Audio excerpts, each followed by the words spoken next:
The morning sun cast long shadows across the Naval Special Warfare Command training facility in Coronado, California. Lieutenant Sarah Mitchell stepped out of her rental car, adjusting her crisp Navy uniform as she surveyed the imposing complex before her. At 28, she had already earned a reputation as one of the most skilled intelligence analysts in the Navy. But today she was entering territory that had remained largely unchanged for decades, the domain of the Navy SEALs. Sarah's arrival at the base that Tuesday morning was met with curious glances and barely concealed skepticism. Word had already spread through the tight-knit community that a female officer would be observing their training exercises as part of a new Pentagon initiative to assess integration opportunities across special operations units. For most of the SEALs stationed there, this was nothing more than a political gesture, a box-checking exercise that would result in a carefully worded report and no real change to their brotherhood. Commander Jake "Hammer" Harrison, the gruff veteran who oversaw much of the advanced training programs, had been briefed about Sarah's visit the previous week. At 45, Harrison had spent over 2 decades in special operations, rising through the ranks during some of the most challenging conflicts of the modern era. He had seen countless visitors come through their gates, politicians, journalists, researchers, and Pentagon officials, all claiming to understand what it took to be a SEAL. Most left with a newfound respect for the difficulty of their training, but few truly grasped the mental and physical demands that separated SEALs from the rest of the military. When Harrison first heard about Lieutenant Mitchell's assignment, his reaction was typical of many in his position. He assumed she would spend a few days observing from a safe distance, taking notes for her superiors, and then return to her comfortable office job with stories about the impressive training she had witnessed. The idea that she might actually participate in any meaningful way never seriously crossed his mind. Sarah's background, however, was far more complex than most people realized. Growing up in rural Montana, she had been raised by her grandfather after her parents died in a car accident when she was 12. Her grandfather, a Korean War veteran, had instilled in her a deep respect for military service and an understanding that strength came not just from physical capability, but from mental resilience and unwavering determination. Throughout high school and college, Sarah had been an exceptional athlete, competing in cross-country running and swimming at the collegiate level. Her academic achievements were equally impressive. She graduated summa cum laude with degrees in international relations and computer science. But it was her performance during her initial Navy training that first caught the attention of her superiors. She consistently scored in the top percentiles on physical fitness tests and demonstrated an unusual ability to remain calm and focused under extreme stress. After completing officer candidate school, Sarah had been assigned to intelligence work, where her analytical skills and attention to detail made her invaluable. She had spent years studying terrorist networks, analyzing satellite imagery, and providing crucial support to special operations missions around the world.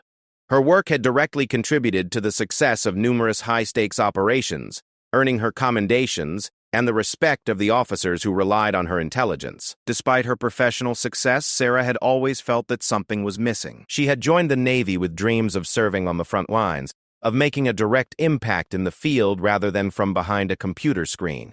The opportunity to observe SEAL training, even as part of an assessment mission, represented a chance to finally see the operational side of the military she had only supported from afar. Her first morning at the Coronado facility began with a briefing in Commander Harrison's office. The room was spartanly decorated, with only a few framed photographs of SEAL teams and a collection of unit patches adorning the walls. Harrison sat behind a metal desk, reviewing her file with the kind of thoroughness that suggested he was looking for reasons to limit her access rather than ways to accommodate her mission. "Lieutenant Mitchell," Harrison began, his voice carrying the authority of someone accustomed to being obeyed without question. "I want to be clear about the parameters of your visit. You're here to observe and report, nothing more. Our training exercises are designed for personnel who have undergone months of preparation and conditioning. The safety protocols we have in place assume a certain level of capability that, frankly, we cannot assume you possess." Sarah listened respectfully, understanding the underlying message. Harrison was establishing boundaries, making it clear that she would be kept at arm's length from the real training. She had expected this reaction and had prepared herself for the challenge of proving that she belonged, even temporarily, in their world. "I understand your concerns, Commander," she replied, maintaining eye contact. My intent is not to interfere with your operations or compromise the safety of your personnel. However, I believe that a comprehensive assessment requires more than passive observation. I'm prepared to undergo whatever evaluation you deem necessary to ensure I can participate safely in appropriate activities." Harrison's expression shifted slightly, perhaps recognizing something unexpected in her tone. Most visitors were content to watch from the sidelines, grateful for whatever access they were granted. Sarah's willingness to subject herself to evaluation suggested either dangerous naivety or genuine confidence in her abilities. The discussion was interrupted by the arrival of Senior Chief Petty Officer Marcus "Tank" Rodriguez, Harrison's senior enlisted advisor. At 38, Rodriguez had earned his nickname not just for his imposing physical presence, but for his ability to bulldoze through obstacles that stopped other operators. He had served alongside Harrison on multiple deployments and shared his commander's skepticism about outsiders, particularly those who arrived with Pentagon backing and official observer status. "Sir," Rodriguez said, acknowledging Sarah with a polite nod, "the team is ready for the morning PT session. We're running the obstacle course qualification today." Harrison saw an opportunity to demonstrate the reality of SEAL training to their visitor. "Lieutenant Mitchell, perhaps you'd like to observe our standard physical training regimen. It might help you understand the baseline requirements we work with here." The obstacle course at Coronado was legendary among military personnel. Designed to test every aspect of physical and mental toughness, it had been the site of countless stories of triumph and failure over the decades. The course included rope climbs, wall scaling, tire runs, low crawls through sand, and a series of increasingly difficult challenges that pushed even experienced operators to their limits. As they walked toward the training area, Sarah could see groups of SEAL candidates and seasoned operators preparing for their exercises. The atmosphere was one of focused intensity, with little of the casual banter that might be found in other military training environments. These men understood that their preparation might mean the difference between life and death in future operations, and they approached every exercise with corresponding seriousness. The morning session included both newer candidates working to earn their place in the teams and experienced SEALs maintaining their operational readiness. Sarah noticed immediately that there was no separation between the two groups during physical training. Everyone was expected to meet the same standards, regardless of their experience level. Commander Harrison introduced Sarah to the assembled group, explaining her role as an observer and Pentagon liaison. The reaction was exactly what she had expected: polite acknowledgement mixed with barely concealed skepticism. She could read the thoughts on their faces. Another desk officer who wanted to see how the real warriors trained. As the training session began, Sarah positioned herself where she could observe the various stations and challenges. The SEALs moved through their exercises with a combination of power and precision that was immediately apparent. What struck her most was not just their physical capabilities, but their mental approach to each challenge. Every movement seemed calculated, every effort directed toward specific improvement goals. The obstacle course record that would later become central to Sarah's story had been set 10 years earlier by Lieutenant Commander David "Phantom" Chen, a SEAL who had gone on to become a legend within the special operations community. Chen's time of 8 minutes and 42 seconds had stood as the facility record through hundreds of attempts by some of the most physically capable operators in the military. The record had become almost mythical among the teams, representing a standard of excellence that seemed unreachable. During the morning training session, several SEALs attempted to beat various course records, though none were specifically targeting Chen's overall time.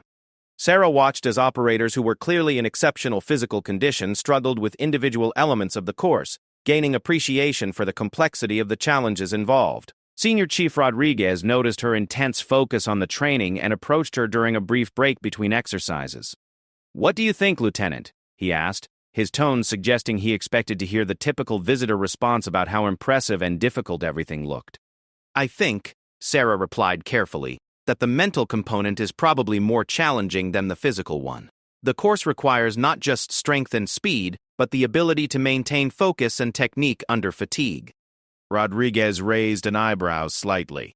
It was a more sophisticated observation than he had expected from someone whose military experience was limited to intelligence work. "You've done obstacle course training before?" "Some," Sarah admitted, "though nothing quite like this. The integration of different skill sets into a continuous challenge is particularly interesting from a training design perspective." Their conversation was overheard by several of the SEALs, who began to pay more attention to their observer. Petty Officer First Class Tommy Hawk Sullivan, a 26-year-old operator known for his competitive nature, approached the group. "Lieutenant," Sullivan said with a grin, "you sound like you might have some ideas about how to tackle something like this. Ever consider giving it a try yourself?" The question hung in the air for a moment, creating a sudden focus among the nearby SEALs. Commander Harrison, who had been discussing logistics with another officer, turned his attention to the conversation. "That's not why Lieutenant Mitchell is here, Sullivan," Harrison interjected, his tone making it clear that the suggestion was inappropriate. But Sarah saw an opportunity that might not come again. "Actually, Commander, if it would be helpful for my assessment, I'd be willing to attempt the course. Obviously, under whatever safety protocols you deem appropriate." The training area grew quiet as word spread that their visitor was volunteering to run the obstacle course. For most of the SEALs present, this represented either an amusing diversion or a chance to demonstrate conclusively why their standards existed. The idea that she might actually perform well never seriously occurred to them. Harrison found himself in an unexpected position. Allowing a visiting officer to attempt their course carried obvious risks, both in terms of safety and potential embarrassment if she performed poorly. However, her request was reasonable within the context of her assessment mission, and denying it might be seen as unnecessarily protective. "The course is demanding, Lieutenant," Harrison said finally. "If you're serious about this, you'll need to demonstrate basic competency on individual elements first. We don't let anyone attempt the full course without proper preparation." "I understand completely, sir," Sarah replied. "I'm willing to undergo whatever preliminary evaluation you think is appropriate." Rodriguez stepped forward, recognizing an opportunity to settle the question quickly. "Why don't we start with the rope climb, Lieutenant? It's a good test of upper body strength and technique. If you can handle that, we can consider other elements."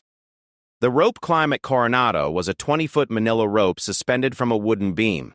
The technique required a combination of arm strength, leg technique, and mental confidence that many new candidates found intimidating. Rodriguez expected that Sarah would struggle with the climb, providing a graceful way to end the discussion about her participating in more challenging activities. Sarah approached the rope with the focused attention she brought to any new challenge. She had done rope climbing during her college athletic training, though not recently and never under the scrutiny of special operations personnel.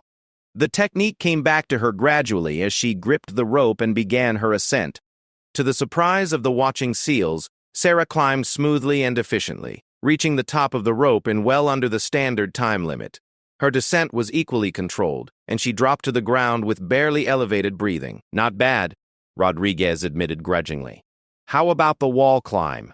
The wall climb presented a different challenge, a 12-foot wooden barrier that required explosive leg power and upper body technique to scale quickly. Sarah studied the wall for a moment, watching how previous climbers had approached it, then made her attempt.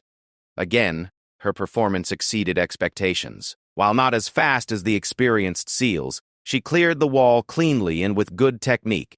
A murmur of approval went through the watching group. Sullivan, whose initial suggestion had started the impromptu evaluation, was beginning to see Sarah in a different light. "You know what, Lieutenant? You might actually be able to handle some of this stuff. What do you think, Senior Chief? Should we let her try a few more stations?" Rodriguez looked to Commander Harrison, who was clearly struggling with the evolving situation. What had begun as a simple demonstration was turning into something more significant. "Let's see how she handles the tire run," Harrison decided. "But I want safety personnel standing by for anything more advanced." The tire run involved carrying a heavy tractor tire through a serpentine course marked by cones. It tested functional strength, cardiovascular endurance, and the ability to maintain speed while managing an unwieldy load. Sarah completed the run with a time that would have been respectable for many of the candidates, though well short of the experienced operators. By the end of the morning session, Sarah had successfully completed every individual station that Rodriguez had put her through. Her times were not exceptional by SEAL standards, but they were far better than anyone had expected from a visiting intelligence officer. As the group prepared to break for lunch, the atmosphere around Sarah had changed noticeably. She was no longer seen as just another observer, but as someone who had earned at least provisional respect through her willingness to test herself against their standards. "What's your background, Lieutenant?" asked Petty Officer Second Class Mike Frost Kowalski, a demolitions expert whose initial skepticism had given way to curiosity. You move like someone with serious training. Sarah briefly outlined her athletic background and physical training regimen, explaining how her grandfather's influence had shaped her approach to fitness and mental toughness. The SEALs listened with growing interest, recognizing elements of their own mindset in her description. Commander Harrison, who had been watching the morning's events with growing amazement, approached Sarah as the group began to disperse. Lieutenant, I have to admit that your performance today was unexpected. Your preliminary assessment will certainly reflect your competency in basic physical challenges. Thank you, sir, Sarah replied. I appreciate the opportunity to participate rather than just observe. It's given me much better insight into the training requirements. As she walked back toward the administrative buildings for her scheduled afternoon briefings, Sarah could hear conversations continuing behind her. The SEALs were discussing her performance, trying to reconcile their preconceptions with what they had witnessed. What none of them realized was that Sarah's morning performance, impressive as it had been, was only a hint of what she was truly capable of. Years of disciplined training, combined with a competitive drive that had been suppressed by her intelligence work, were beginning to resurface.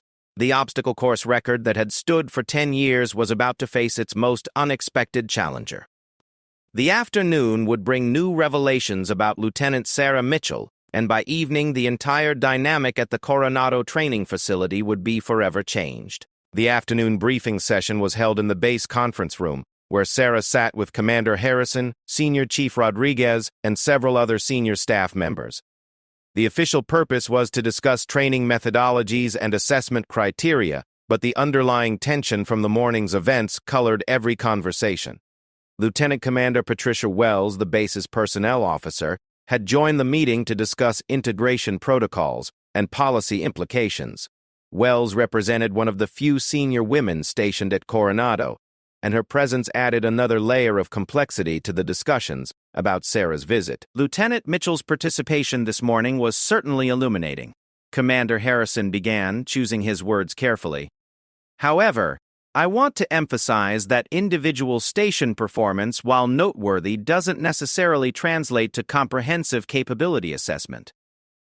Sarah understood the subtext immediately. Harrison was walking a careful line between acknowledging her morning performance and maintaining the boundaries he felt were appropriate for her visit. She had proven herself more capable than expected, but that didn't automatically grant her access to the more advanced training exercises. I completely agree, Commander, Sarah replied. This morning gave me valuable insight into the individual components that make up your training regimen. I'm particularly interested in how those components integrate into more comprehensive challenges.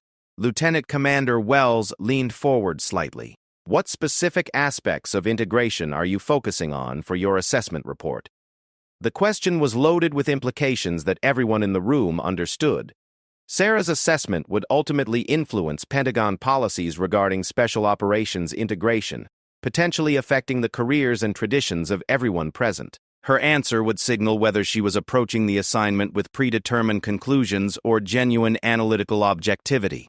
My primary focus is understanding the relationship between physical standards, mental resilience, and operational effectiveness, Sarah explained. The morning's activities demonstrated that physical competency involves much more than raw strength or speed. The mental components, focus under pressure, technique maintenance during fatigue, risk assessment, seem equally important. Senior Chief Rodriguez nodded approvingly. That's a more sophisticated understanding than most outsiders develop, he admitted.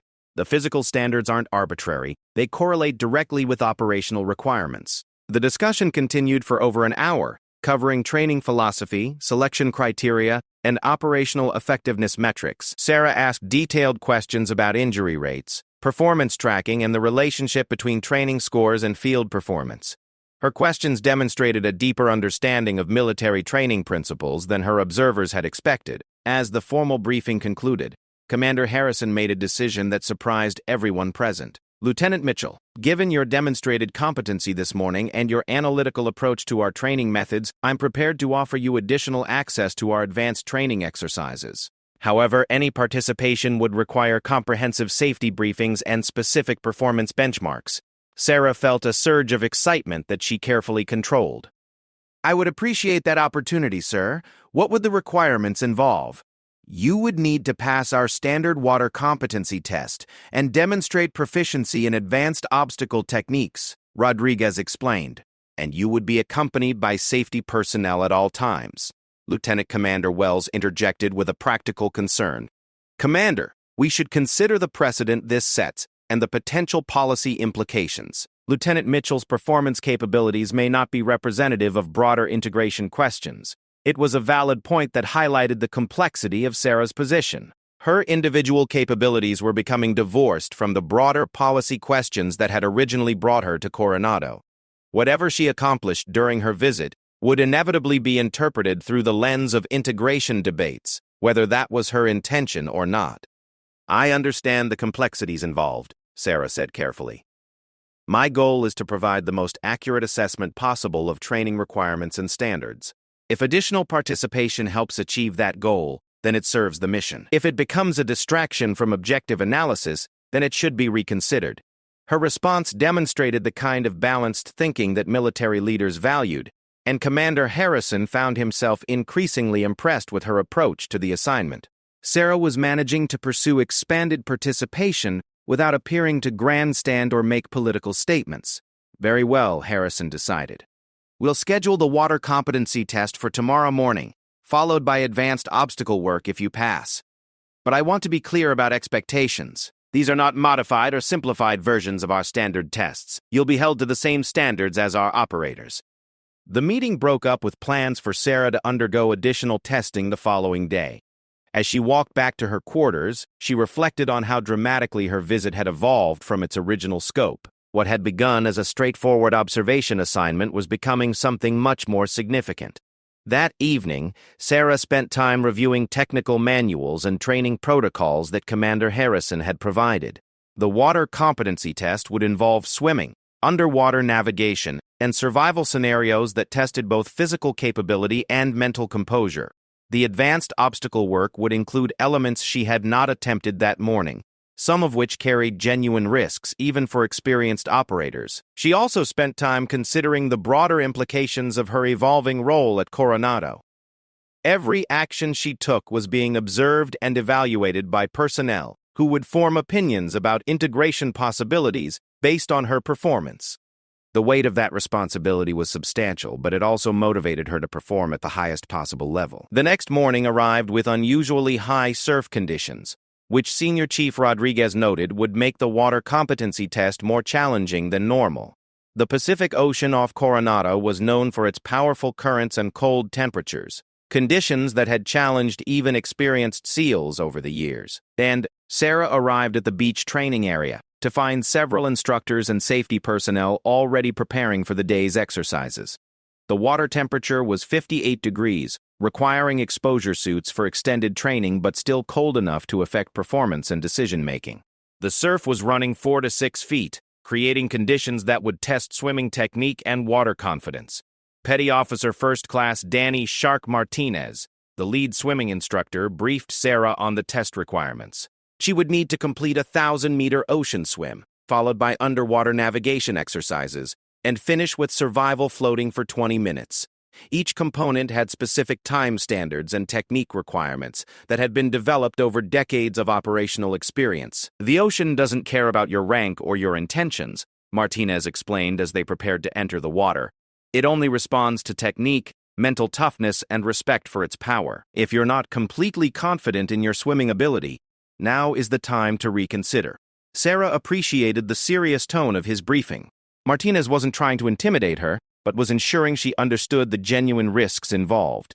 She had been an accomplished swimmer in college, but ocean swimming in challenging conditions was different from pool training. The initial swimming portion went better than expected. Sarah's technique held up well in the surf conditions, and her time for the 1,000-meter swim was within acceptable parameters. The underwater navigation exercises proved more challenging, requiring her to locate specific markers while managing air consumption and spatial orientation in murky water. The survival floating exercise tested mental composure as much as physical capability. 20 minutes floating in cold, rough water while maintaining alertness and energy conservation was a psychological challenge that many candidates found overwhelming. Sarah focused on breathing technique and mental imagery to maintain calm throughout the exercise. When she finally emerged from the water, Sarah was clearly fatigued but had successfully completed all test components within the required standards. "Outstanding performance, Lieutenant," Martinez told her as she warmed up after the exercises. "Your water confidence and technique are solid. You've definitely earned access to the advanced obstacle work." Senior Chief Rodriguez, who had been observing from the beach, approached with a thoughtful expression. "You know, Lieutenant, there's something I'd like you to consider. Your performance over the past 2 days suggests you might be capable of attempting our full obstacle course record. It's something that hasn't been seriously challenged in years." Sarah felt her heart rate increase at the suggestion. The obstacle course record was the crown jewel of the Coronado training facility, a benchmark that represented the highest level of individual physical achievement. The idea that she might be capable of challenging it was both thrilling and terrifying. "I appreciate the confidence, Senior Chief," she replied carefully, "but I wouldn't want to presume that level of capability without proper preparation." "That's exactly the right attitude," Rodriguez said with approval. "But here's the thing. Lieutenant Commander Chen, who set the current record, wasn't that much faster than your combined station times yesterday. The record requires putting it all together in one continuous effort, but the individual elements are within your demonstrated capability." Commander Harrison approached the group, having observed the morning's water exercises from a distance. "Senior Chief, are you seriously suggesting that Lieutenant Mitchell attempt the course record?" "Sir, I'm suggesting that she might have the capability to make a legitimate attempt," Rodriguez replied. "Her technique is sound, her mental approach is solid, and her times on individual stations suggest the possibility is there. It would require additional preparation and perfect execution, but it's not outside the realm of possibility." The suggestion created an unusual situation for everyone involved. Military records, especially those related to elite training, carried significant meaning within the special operations community. They represented not just individual achievement but validation of the standards and traditions that defined unit identity. Sarah realized that the conversation had reached a crucial decision point. Attempting the course record would elevate her visit from observation to direct participation in SEAL tradition. Success would be meaningful not just for her personally, but for broader questions about capability and integration. Failure would carry corresponding implications. "If you believe I have the capability to make a legitimate attempt," Sarah said finally, "then I'm willing to undergo whatever additional preparation you think is necessary. However, I want to be clear that this should be approached as a serious training exercise, not as a demonstration or publicity opportunity." Commander Harrison considered the proposal carefully. The morning's water competency test had definitively established Sarah's physical capabilities, but attempting the course record would require sustained excellence across every training component. The risk of injury was real, as was the potential for embarrassment if she fell short of the legendary time. "If we're going to do this," Harrison said eventually, "it will be done properly. You'll need at least a week of intensive preparation, working with our best instructors on technique refinement. The actual attempt would be conducted under full safety protocols with appropriate medical support." Lieutenant Commander Wells, who had arrived during the discussion, raised practical concerns. "Commander, we need to consider the administrative implications of this. An official record attempt by a visiting officer would require documentation and approval through proper channels." "Actually," Sarah interjected, "I would prefer that any attempt be treated as a training exercise rather than an official record attempt. My goal is to understand the training standards, not to establish myself in unit records." Her response demonstrated the kind of thoughtfulness and humility that military professionals respected. Sarah was seeking to challenge herself without appearing to pursue personal glory at the expense of unit traditions. Rodriguez nodded approvingly. "That's the right approach, Lieutenant. We'll treat it as intensive training with a specific performance goal. If you happen to beat the existing time, we can address the documentation questions afterward." Over the following days, Sarah underwent the most intensive physical training of her life. Working with various SEAL instructors, she refined her technique on every obstacle component, studying video analysis of successful runs and identifying areas for improvement. The training revealed aspects of special operations preparation that she had never experienced in her intelligence work. Every detail mattered: hand positioning on rope climbs, breathing patterns during high-intensity efforts, mental visualization techniques for maintaining focus under extreme fatigue. Petty Officer Sullivan, whose initial suggestion had started Sarah's participation, became one of her most dedicated coaches. He worked with her on explosive movement techniques and efficient transition methods between obstacle stations. "The record isn't just about being fast," Sullivan explained during one training session. "It's about eliminating wasted motion and maintaining technique when your body wants to quit." Lieutenant Commander Chen's run was legendary because he never seemed to slow down, even when the obstacles got more difficult. Sarah absorbed every piece of advice, approaching the training with the same analytical intensity she brought to intelligence work. She studied the course layout, timed her rest intervals, and developed specific strategies for the most challenging obstacles. As the week progressed, her times on individual stations continued to improve. More importantly, her ability to maintain performance across multiple stations in sequence was developing the consistency needed for a complete course attempt. The SEALs observing her preparation began to realize that they might be witnessing something unprecedented. Sarah's combination of athletic ability, mental toughness, and technical adaptability was creating performance levels that none of them had expected from someone outside their community. Commander Harrison found himself facing questions about integration and capability that went far beyond the original scope of Sarah's assignment. Her performance was challenging assumptions about training requirements and operational standards that had been accepted without question for decades. The stage was being set for an attempt that would test not just Sarah's individual capabilities, but the entire facility's understanding of what was possible in military training and performance. The intensity of Sarah's preparation week had created an unusual atmosphere at the Coronado facility. Word of her training had spread throughout the base, and personnel from various units found reasons to observe her practice sessions. What had begun as a routine assessment visit had evolved into something that felt historic. Senior Chief Rodriguez had taken personal responsibility for Sarah's technical preparation, working with her on the subtle details that separated good performance from exceptional achievement. During their morning session on the 7th day of training, he noticed something that gave him pause. "Lieutenant, your individual station times are consistently hitting the markers we discussed," Rodriguez observed, checking his stopwatch after another rope climb. "But I want to talk to you about something more important than speed." Sarah dropped from the rope, barely breathing hard despite the repeated climbs. The week of intensive training had pushed her conditioning to levels she had never experienced, but her recovery between efforts was improving daily. "What's that, Senior Chief?" she asked, toweling off and preparing for the next repetition. "The record isn't just a number," Rodriguez explained seriously. "Lieutenant Commander Chen's run represented something special in our community. It stood for 10 years not just because it was fast, but because it embodied everything we value about performance under pressure. If you're going to attempt to beat it, you need to understand that responsibility." The weight of his words was immediately clear to Sarah.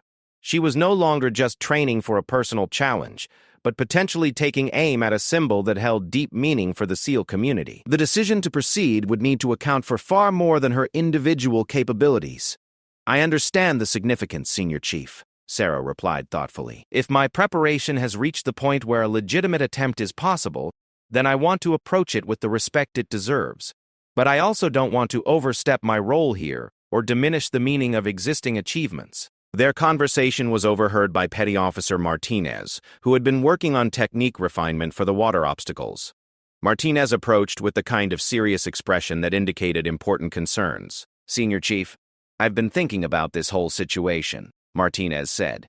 "Lieutenant Mitchell has definitely proven herself capable of exceptional performance, but attempting Chen's record carries implications that go beyond individual achievement. Are we prepared for those conversations?" Rodriguez understood the complexity Martinez was highlighting. Energy potential success would inevitably be interpreted through various lenses: gender integration, training standards, military tradition.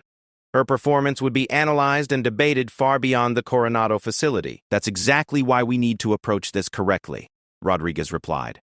"If Lieutenant Mitchell is going to make this attempt, it needs to be because she's genuinely capable of the performance, not because of what it might represent politically." Sarah appreciated the candid discussion of the implications surrounding her potential attempt. The three of them stood together for a moment, considering the various factors that would influence any decision to proceed. What would Lieutenant Commander Chen think about someone attempting his record? Sarah asked quietly. Martinez smiled for the first time in the conversation.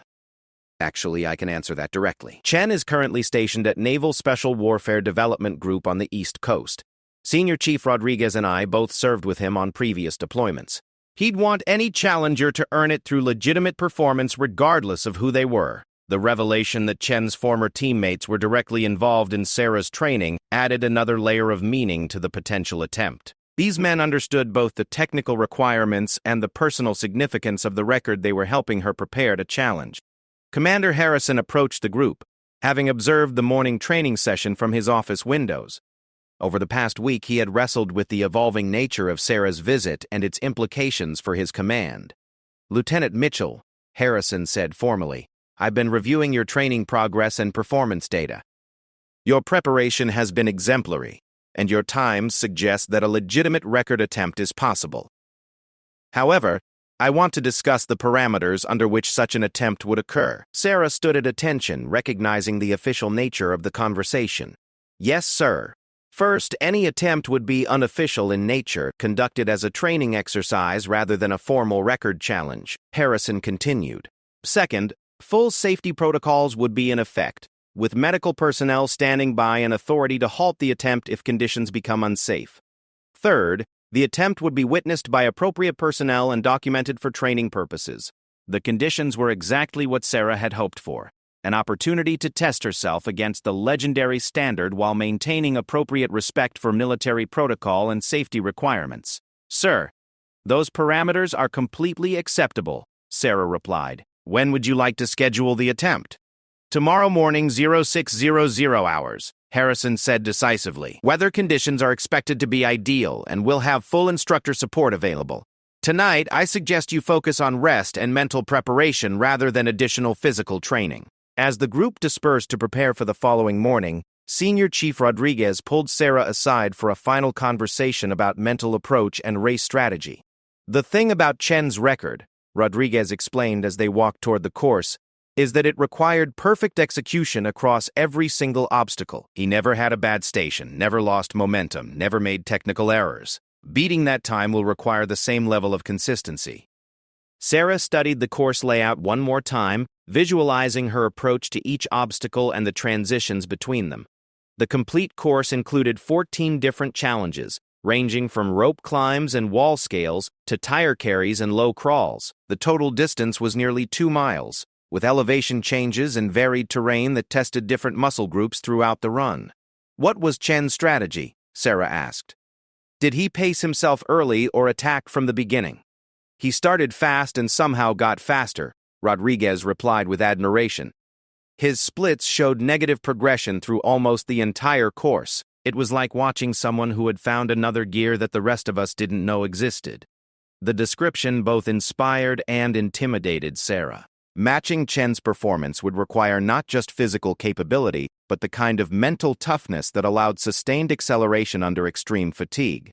That evening, Sarah spent time in quiet preparation, reviewing her strategy and visualizing successful completion of each obstacle. She had learned from her intelligence training that mental rehearsal could significantly impact performance under pressure, and she applied those techniques to her physical preparation. She also took time to call her grandfather in Montana, sharing with him the opportunity she would face the following morning. His response was characteristic of the man who had shaped her approach to challenges throughout her life. "Sarah," he said in his measured voice, "the only question that matters is whether you've prepared yourself to give everything you have. Records and recognition are nice, but what counts is knowing you held nothing back when it mattered." His words provided the perspective Sarah needed. The following morning would be about testing her limits and honoring the opportunity she had been given, rather than pursuing external validation. The night passed slowly, with Sarah alternating between confidence and nervousness about the challenge ahead. She had trained intensively and knew her capabilities, but the margin for error in challenging a 10-year record was essentially non-existent. Morning came with perfect conditions: clear skies, calm winds, and ideal temperature. Sarah arrived at the course staging area to find more personnel present than she had expected. Word of her attempt had spread throughout the base, and numerous SEALs had arranged their schedules to witness the event. Commander Harrison conducted a final safety briefing, emphasizing that the attempt could be halted at any time if safety concerns developed. Medical personnel were positioned at multiple points along the course, and instructors were stationed at each major obstacle. "Lieutenant Mitchell," Harrison said as the briefing concluded, "you've earned this opportunity through exceptional preparation and demonstrated capability. Regardless of the outcome, your performance this week has been exemplary." Sarah appreciated the acknowledgement, but her focus was already shifting to the challenge ahead. She had spent the morning warming up and reviewing her strategy for each obstacle, and she felt as ready as intensive preparation could make her. Senior Chief Rodriguez approached for final words of encouragement. "Remember what we talked about regarding pacing and technique. Trust your preparation, stay relaxed, and let your training take over." The assembled SEALs created an unusual atmosphere of anticipation and respect.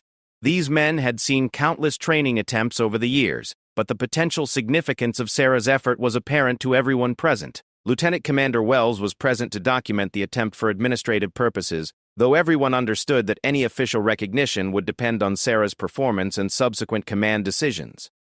At exactly 0600 hours, Sarah took her position at the course starting line. The first obstacle, a rope climb, was visible 30 meters ahead. Beyond that, the course disappeared around terrain features and through obstacles that would test every aspect of her training. Commander Harrison raised his hand, and the training area fell silent except for the sound of morning surf in the distance. Sarah's heart rate elevated, but her breathing remained controlled and her focus was sharp. "Lieutenant Mitchell," Harrison called out, "you may begin when ready." Sarah took a deep breath, visualized her approach to the first 3 obstacles, and exploded forward from the starting line. The 10-year record of 8 minutes and 42 seconds had begun its first serious challenge since Lieutenant Commander Chen's legendary performance. Her approach to the initial rope climb was technically perfect, utilizing the leg techniques she had refined during the week of preparation. She reached the top in 12 seconds, well within the split time needed to challenge the overall record. The transition to the second obstacle, a wall climb, demonstrated the efficiency she had developed in minimizing time between challenges. Her approach was confident and smooth, clearing the 12-foot barrier with the explosive technique that had impressed her instructors throughout training. By the third obstacle, it became apparent to the watching SEALs that Sarah was not just making a respectable attempt, but was genuinely challenging the legendary time. Her pace was aggressive but controlled, and her technique remained crisp despite the building physical demands. The fourth obstacle, a heavy tire carry, had been one of her most challenging during training. The unwieldy weight and awkward shape tested functional strength and balance while maintaining speed. Sarah's approach showed the improvements she had made through repetitive practice, and her time through the station kept her on record pace. As she moved into the middle section of the course, the accumulated fatigue began to test her mental toughness and technical consistency. The watching SEALs could see the strain beginning to affect her movements, but her pace remained strong and her technique stayed fundamentally sound. The eighth obstacle, a low crawl through sand, had historically been where many record attempts faltered due to the cardiovascular demands combined with the awkward body positioning required. Sarah's approach showed the efficiency she had developed in managing the challenge while maintaining breathing rhythm and forward momentum. At the halfway point of the course, her cumulative time was 3 seconds ahead of Chen's legendary pace. The margin was razor thin, but it indicated that a historic performance was genuinely possible if she could maintain her intensity through the increasingly difficult final obstacles. The watching SEALs began to realize they might be witnessing something unprecedented in their community's history. The second half of the obstacle course presented the most technically demanding challenges, designed to test operators when fatigue was compromising their decision-making and physical capabilities. Sarah approached the ninth obstacle, a rope traverse over a water hazard, with her 3-second lead intact but feeling the accumulated strain of maintaining record pace. The rope traverse required upper body strength and technique while managing the mental pressure of knowing that a fall would result in time-consuming penalties. Sarah's approach was deliberate but fast, utilizing the hand-over-hand technique she had perfected during training. She completed the traverse without incident, maintaining her slim margin over Chen's historic time. Senior Chief Rodriguez, positioned near the 10th obstacle, found himself caught between professional amazement and personal concern for Sarah's safety. Her performance was exceeding every expectation, but the physical demands of the course were designed to push even elite operators to their limits. "Maintain your breathing rhythm," he called out as Sarah approached the cargo net climb. "Don't let the pace compromise your technique." The cargo net climb presented a 20-foot vertical challenge that tested grip strength and mental composure while fighting fatigue. Sarah's ascent showed the efficiency she had developed through repetitive practice, and she reached the top with movements that remained crisp despite the obvious strain. As she descended the opposite side of the net, the watching SEALs could see that her lead had expanded slightly. Her cumulative time through 10 obstacles was now 4 seconds ahead of the legendary pace, suggesting that if she could maintain her performance through the final challenges, she might achieve something unprecedented. The 11th obstacle, a series of precision jumps across elevated platforms, required explosive leg power and accurate depth perception. These elements became increasingly difficult to maintain as fatigue affected coordination and decision-making. Sarah's approach was aggressive but controlled, clearing each platform with margins that demonstrated both confidence and technical skill. Commander Harrison, observing from his position near the course finish, realized that he was potentially witnessing a historic moment in special operations training. Sarah's performance was not just beating Chen's record, but was doing so in a manner that demonstrated legitimate mastery of the course challenges. The 12th obstacle presented the course's most technically complex challenge, a combination rope swing and wall climb that required precise timing and explosive strength. Many record attempts had foundered at this station, where the complexity of coordinating multiple movement patterns under extreme fatigue proved overwhelming. Sarah approached the challenge with the visualization techniques she had practiced throughout her preparation week. Her execution was nearly flawless, completing the complex sequence with efficiency that drew audible appreciation from the watching instructors. At this point, her lead over Chen's time had expanded to 6 seconds. With only 2 obstacles remaining, the possibility of breaking the 10-year record had shifted from theoretical to probable, assuming she could maintain her intensity through the final challenges. The 13th obstacle, a heavy log carry up an inclined terrain feature, tested the kind of functional strength and mental toughness that epitomized SEAL training philosophy. The log weighed 60 pounds and had to be carried 200 meters up a sandhill that became steeper as it progressed. Sarah's approach to this challenge revealed the most significant improvement from her week of intensive training. Her technique for managing the unwieldy load had become efficient, and her conditioning allowed her to maintain speed even as the incline increased the cardiovascular demands.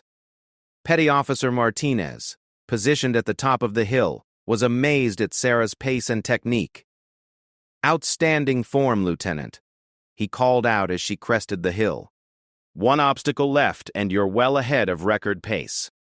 The final obstacle was deceptively simple, a 400-meter sprint to the finish line across varied terrain that included sand, grass, and a final stretch of concrete. After 13 challenging obstacles, this sprint tested whether an operator could maintain speed and mental focus when their body was demanding rest. Sarah began the final sprint with an 8-second cushion over Chen's record time. The margin provided some room for fatigue to affect her pace, but she would need to maintain reasonable speed to preserve her advantage through the finish. The watching SEALs began moving toward the finish line, understanding that they were about to witness either a historic achievement or a heartbreaking near miss. The tension was palpable as Sarah's form showed the strain of sustained high-intensity effort, but her pace remained strong. At the 200-meter mark of the final sprint, it became clear that unless something catastrophic occurred, Sarah would not only beat Chen's record but would do so by a significant margin. Her pace through the final challenges had been consistently faster than the legendary performance she was chasing. Senior Chief Rodriguez found himself running alongside the course perimeter, shouting encouragement as Sarah approached the final 100 meters. "You've got it, Lieutenant. Finish strong." Commander Harrison stood at the finish line with the official timing equipment, watching the digital display that would record Sarah's final time. His expression showed the amazement that had been building throughout her attempt as each obstacle confirmed that exceptional performance was unfolding before them. Sarah crossed the finish line with a time of 8 minutes and 28 seconds, breaking Lieutenant Commander Chen's 10-year record by 14 seconds. She immediately collapsed to her hands and knees, breathing heavily but maintaining consciousness and awareness of her achievement. The reaction from the assembled SEALs was immediate and unanimous. Applause, cheers, and expressions of respect that transcended any initial skepticism about her presence at the facility. What they had witnessed was not just a broken record, but a demonstration of the kind of excellence they valued most highly. Medical personnel immediately checked Sarah's condition, finding her fatigued but stable with no signs of heat-related problems or injury. Her recovery was rapid, aided by the conditioning she had developed through the week of intensive preparation. Commander Harrison approached Sarah as she regained her composure, extending his hand in congratulations. "Lieutenant Mitchell, that was an exceptional performance by any standard. You've not only broken a significant record, but you've done so in a manner that demonstrates genuine mastery of the challenges involved." Senior Chief Rodriguez was equally effusive in his praise. "Lieutenant, I've seen hundreds of attempts at that record over the years. What you just accomplished was outstanding in every respect.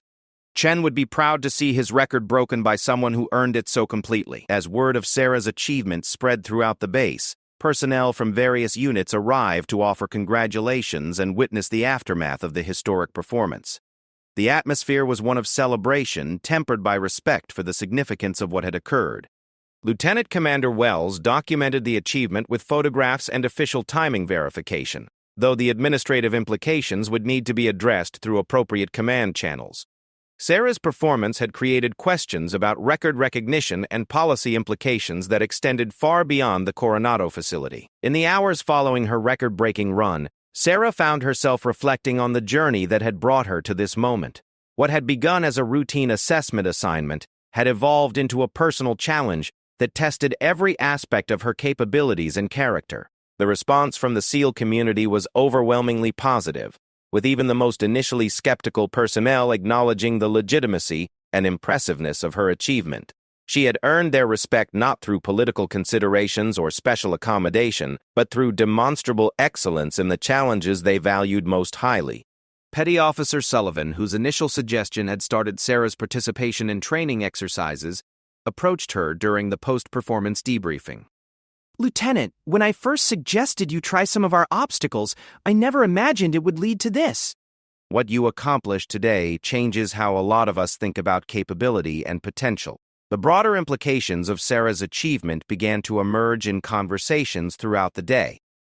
Her performance provided data points about training effectiveness, capability assessment, and the relationship between different forms of military preparation that would influence policy discussions for years to come. Commander Harrison convened a formal debriefing session that afternoon, including all personnel who had been involved in Sarah's training and assessment. The discussion focused on technical analysis of her performance, safety protocols, and lessons learned from the intensive preparation process. Lieutenant Mitchell's achievement demonstrates several important principles, Harrison noted during the debriefing. First, that exceptional performance is possible with proper preparation and commitment. Second, that our training methods and standards can successfully develop capability regardless of an individual's background. Third, that innovation in approach and technique can lead to improvements in performance. Sarah contributed to the discussion by analyzing her preparation process and identifying elements that had been most crucial to her success. Her analytical approach provided insights that would benefit future training programs and individual operator development. The technical analysis of her record-breaking run revealed aspects of efficiency and technique that could be incorporated into standard training protocols. Her approach to several obstacles demonstrated innovations that could help other operators improve their performance. As her extended visit to Coronado drew to a close, Sarah worked with Lieutenant Commander Wells to complete her official assessment report. The document would provide comprehensive analysis of training methods, capability requirements, and integration considerations based on her unique perspective as both observer and participant. The report's conclusions were nuanced and data-driven, focusing on training effectiveness and performance standards, rather than predetermined policy positions. Sarah's achievement provided powerful examples of what was possible with appropriate preparation, but her analysis remained objective about the broader implications. News of her record-breaking performance eventually reached Lieutenant Commander Chen at his current duty station on the East Coast. His response, delivered through official channels, was characteristic of the professionalism and mutual respect that defined the special operations community. Any record holder knows that achievements are meant to be surpassed by those willing to commit themselves to excellence, Chen wrote in his message. Lieutenant Mitchell's performance demonstrates the kind of dedication and capability that represents the best of military service. I congratulate her on an outstanding achievement and thank her for raising the standard of performance for future operators. The message from Chen provided official recognition and validation that Sarah's achievement represented legitimate excellence rather than political symbolism or modified standards. His endorsement carried particular weight within the special operations community. Sarah's final day at Coronado included ceremonies and recognition that acknowledged both her individual achievement and her contribution to training methodology research. The relationships she had developed with SEAL instructors and operators would continue through professional networks and shared respect for excellence. As she prepared to return to her intelligence assignment, Sarah understood that her experience at Coronado had changed not just her understanding of special operations training, but her own sense of what was possible with commitment and proper preparation. The lessons learned would influence her approach to future challenges throughout her career. The broken record would stand as evidence of an extraordinary week when exceptional preparation met unprecedented opportunity. But perhaps more importantly, it demonstrated that excellence could emerge from unexpected sources when individuals were willing to test themselves against the highest standards. The SEALs of Coronado had initially dismissed Sarah as just another visitor, but she had earned permanent respect through demonstrated capability and unwavering commitment to excellence. Her achievement would influence discussions about capability, training, and potential for years to come, but it would always be remembered first as an example of what became possible when someone refused to accept limitations others had assumed. The 10-year record was broken, but the real victory was the expansion of understanding about human potential and the power of refusing to be constrained by conventional expectations about what was achievable.